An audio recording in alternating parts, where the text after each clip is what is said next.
رمضان مبارک کا آخری عشرہ یعنی کہ لیلۃ القدر کی راتیں شروع ہو گئی ہیں۔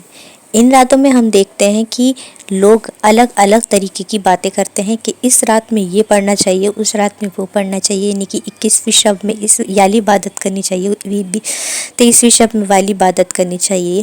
سو السلام علیکم مائی پیاری YouTube family, welcome back to my YouTube channel میں Faza. I hope you are doing great, الحمدللہ I am also good. So let's get start my new vlog. تو جیسے کہ میں بات کر رہی تھی کہ لیلۃ القدر کی راتیں آ گئی ہیں، یعنی کہ رمضان مبارک کی اتنی فضیلت والی راتیں، یعنی کہ جس کا ہم سب کو ان راتوں کی مطلب ایک اس طریقے کا ثواب ملتا ہے ان راتوں کا جو ہمیں نارمل ڈیز میں نہیں ملتا، یعنی کہ ہر چیز کا جو بھی ہم عبادت کرتے ہیں اس کا ثواب ہمیں 70 گنا زیادہ ملتا ہے۔ یعنی کہ اب ہم یہ جانتے ہیں کہ ان راتوں میں ہمیں کیسی عبادت کرنی چاہیے، یعنی ہمارے ذہن میں یہ سوال ضرور آتا ہے کہ ہمیں پتہ تو ہے کہ یہ بہت بڑی بڑی راتیں ہیں، لیکن ان راتوں میں ہمیں کیا کرنا چاہیے۔ بہت سی جگہ ایک کرائٹیریا بنا دیا ہے کہ 21ویں شب میں ہمیں یہ نفلیں پڑھنی ہیں، یہ دعا پڑھنی ہے، پھر اس دعا کے بعد یہ تسبیح پڑھنی ہے، پھر ایسے کرنا ہے، پھر ویسے کرنا ہے۔ کچھ بھی کہیں پہ بھی نہیں اس طریقے سے لکھا ہے کہ ہمیں اس طریقے سے ہی یہ چیز پڑھنی ہے۔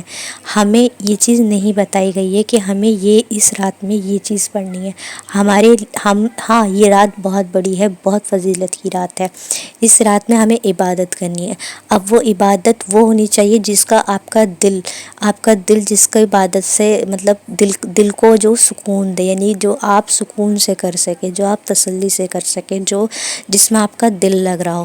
یعنی کہ آپ کیا ہے، آپ کو ایک پیپر دے دیا، پیپر پہ آپ لکھ دیں کہ آپ کو یہ نفلیں پڑھنی ہیں، یہ دعائیں پڑھنی ہیں، یہ تسبیحات پڑھنی ہے، لیکن آپ وہ سب اس کو پورا کرنے میں لگ جائیں، لیکن یہ آپ کے مائنڈ سے یہ چیز نکل جائے کہ آپ کو دعا بھی مانگنی ہے۔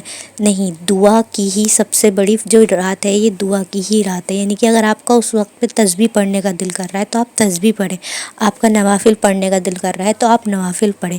اگر آپ کا قرآن پاک میں دل لگتا ہے پڑھنے کا تو قرآن پاک میں آپ قرآن پاک پڑھیں، 1 پارہ پڑھیں، 2 پارہ پڑھیں، 3 پارہ پڑھیں، لیکن یہ نہیں ہے کہ آپ کو اپنے ذہن میں یہ چیز بٹھا لیں کہ آپ کو ایک سلیبس دے دیا ہے، اس کے اکارڈنگلی آپ کو ان راتوں میں چلنا ہے۔ نہیں، یہ آپ کی دل کی عبادت ہے۔ آپ جتنا ہو سکے ذکر کر سکتے ہیں، جتنے ہو سکے نوافل پڑھ سکتے ہیں، جتنے آپ کا دل اجازت دے اور جتنا آپ کا دل سے آپ پڑھ سکیں۔ So that's all about my today's video. If you like my video, so do like, subscribe and share my video. Till then I will be back with next video, and thanks for watching my video. Allah Hafiz.